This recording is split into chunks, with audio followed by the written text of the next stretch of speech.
السلام عليكم ورحمة الله تعالى وبركاته. فيديو جديد وشهيوة جديدة. الطويجين ديال اليوم غنبداوه بالسردين. اول شيء عندنا السردين اللي غسلناه مزيان ونشفناه من الماء، حطيناه يقطر مزيان حتى نشف من الماء. غادي نطحنوه. انا اختاريت هذه الطريقه هذه باش طحنتوه نتوما، كيبقى لكم الاختيار.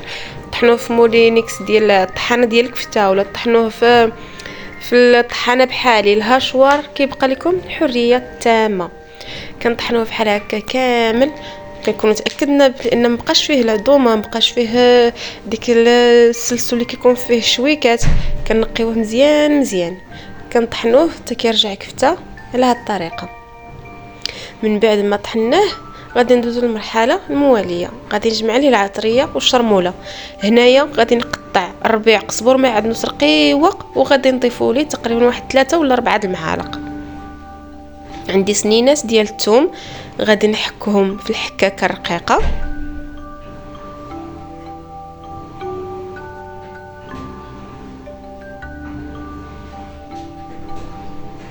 هاد الطويجين كيجي معلك ولذيذ وبنين، وليداتكم اللي ما كياكلوش لكم السردين غادي ياكلوه بهذه الطريقه، انا متاكده.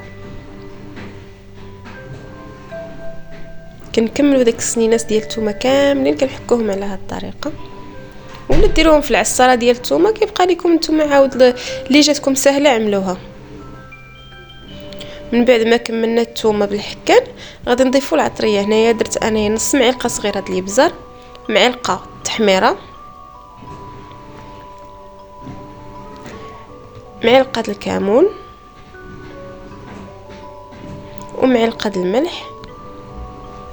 عندي هنا حامضه مرقده ولا حامض مصير، كل منطقه اش كيقولوا. غادي نقطعوا طريفات صغارين شويه ونضيفوا على الشرموله اللي درنا. الحامض كيعطي واحد المذاق رائع للسردين ديالنا، وكيحيد له داك المذاق المجهد ديال السردين. كنخلطوهم مزيان مزيان حتى تخلط لينا ديك الشرموله مع الكفته ديالنا ديال السردين.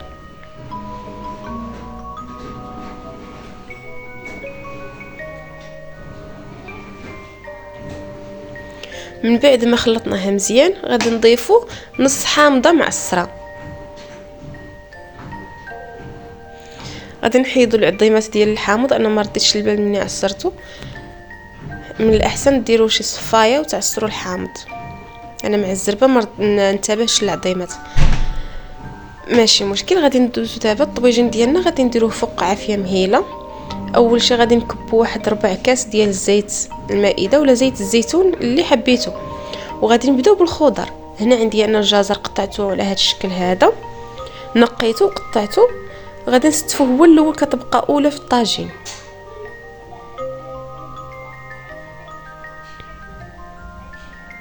حيت هو كيشد لينا الطياب شويه، داكشي علاش غنديروه هو الاول. وغادي نتبعوه بالبطاطا اللي قطعناها حتى هي دوائر، غادي نستفوها فوق داك الجزر اللي درنا الطبقه الاولى. هاد الطويجين كيوجد دغيا يعني الدقيقه 90، يعني هذا اخر حاجه. لما ما فكرتي ما ديري تعطلتي عندك شي شغل مزروب، كديري هاد الطويجين كيوجد دغيا. انا كنستف كميه ديال البطاطا كامله.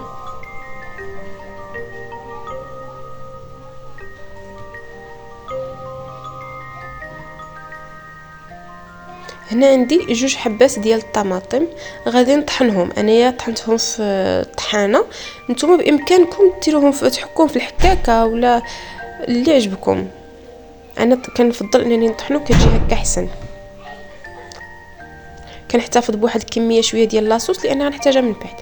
كنعطر شويه ديك الخضره ديالنا، كندير واحد رشيشه ديال الابزار ورشيشه ديال الكمون ورشيشه ديال التحميره.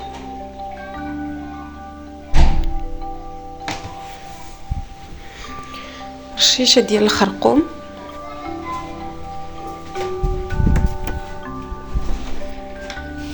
والملح ضروري. وهنايا عندي غبره ديال الثومه ولا الثومه بودر مطحونه، كنرش واحد الرشيشه حتى هي. من بعد ما درنا العطريه كنكور ديك الكفته اللي درنا كويرات على هذا الشكل، وكنستفها فوق داك الخضيره ديالنا في الطاجين. واحد الملاحظه بالنسبه للعطريه، انا ما كنعبرش، ديما كندير عيني ميزاني، وكنحاول نعطيكم تقريبا المقادير هاد الكميه د العطريه. انا الاغلبيه كنستعمل يعني غير عيني ميزانيه صراحه، ما كنعبرش نهائيا. هنايا عندي الربيع كنرش واحد الرشيشه ديال القزبر ومعدنوس فوق داك الكفته والخضيره. داك لاصوص اللي بقى لينا قبيله اللي قلت لكم غنحتفظوا شويه، دابا كنكبوه فوق داك الكفته باش ينزل لينا فوق داك الكفته، وكينزل لينا المذاق ديال الحوت في الطاجين.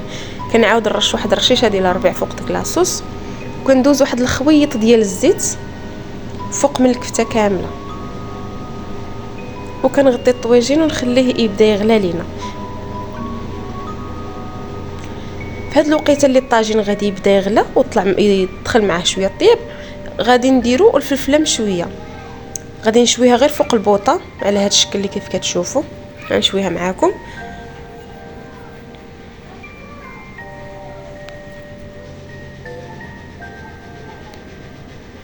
ملي كتشوى لينا كامله كنحيدوا ليها القشره. بالنسبه للقشره غير كنحيدها غير بيدي، ما كنغسلش الفلفله باش تبقى لينا داك المذاق ديال الشويان، هو اللي كيعطيها اللذه ديالها. ما كنغسلش الفلفله نهائيا، يعني كنغسلها قبل ما نشويها من طبيعه الحال، كنغسلها عاد كنحطها تشوى.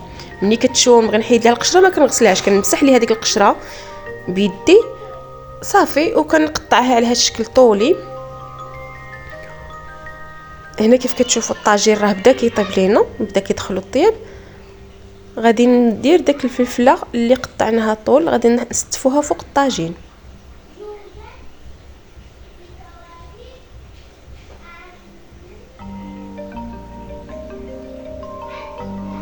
هنا في هذه المرحله هذه انايا درت واحد المزيود حار ولا فلفله حاره ودوائر ديال الحامض. كنضيف كذلك طريفات ديال الحامض مرقد. دوائر ديال الحامض درت الحامض خضر كيعطي حتى هو مذاق رائع للطاجين ديال الحوت، وكذلك ضفت الحامض مرقد حتى هو من الفوق كيعطي حتى هو واحد المذاق زوين، والزيتون حامض. الزيتون كيبقى اختياري، بامكانكم ديروه دابا، بامكانكم كيطيب الطاجين طفيو عليه عاد كتحطوه. انا بالنسبه ليا ضفتو دابا، كيعجبني يطلع فيه داك البخار وكينزل داك المذاق ديال الحموضيه في الطاجين. طاجين ديال الحوت كيف ما كل ما كان فيه الحامض بزاف والمذاق ديال الحامض بزاف كيجي هائل. نتوما كتشوفوا الطويجين ديالنا هو بدا كيطيب، يعني تقريبا طاب. غادي ننزلوه من فوق البوطه منين ينشف لينا من المريقه، كتعقد لينا كيبقى غير ديك لاصوص والخضيره ديالنا. شوفوا كيجي هائل ولذيذ وبنين. اسهل طاجين واسرع طاجين ممكن تحضروه في الدار، يعني في اخر دقيقه. نتمنى يعجبكم وبصحه والراحه. الى فيديو اخر. هنا كترافقوه بشليضه ديالكم ولا يعني كيبقى المرافقات اختياريين. هنا واحد الاكله كنقدمها الاغلبيه مع الطويجنات، الدنجال بواحد الخلطه كيجي هائل، كيجي لذيذ بزاف بزاف. ان شاء الله شي نهار نشاركو معكم، وبشليضات وعصير كيبقى لكم ديك الساعات الحريه. بالصحه والراحه. فيديو اخر ان شاء الله. الى الملتقى.